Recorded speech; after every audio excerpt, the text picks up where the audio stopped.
वापस से स्वागत में तैयार बाटे सुर संग्राम द्वितीय महायुद्ध। मचल बाटे भोजपुरी संगीत के महासंग्राम। चुनल जा रहा बड़े उत्तर प्रदेश के शान, खोजल जा रहा बड़े बिहार के आन। और ऐसन में मनोज तिवारी भी बहुत बड़े परेशान। आप लोगन के देखा चुकल बानी कि हमनी के कैसे कैसे ऑडिशन में हमनी के लड़कन के चुननी जा। लेकिन अब बारी बाटे पटना के, लखनऊ के, मुंबई के, लुधियाना के, छपरा के, भागलपुर के। कमाल।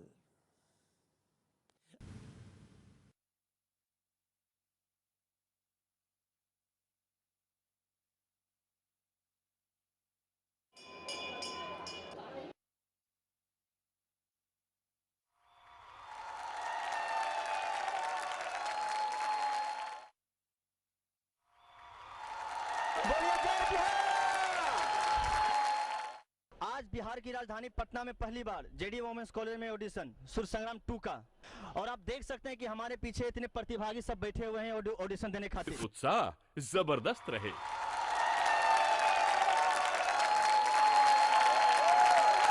ताले ठोक के कहतानी सबके समन्वय हम देखब यूपी में कतना बदम, देखब यूपी में कितना बदम।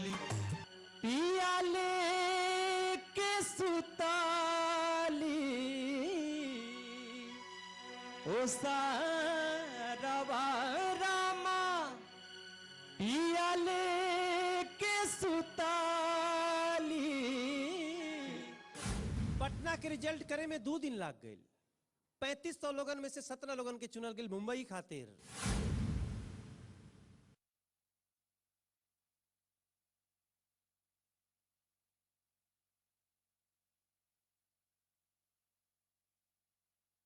श्वेता कुमारी, ओम तिवारी, प्रिया राज, मोहम्मद जाहिद, अमृता सिन्हा, सुनील कुमार गुप्ता, प्रीति सिन्हा।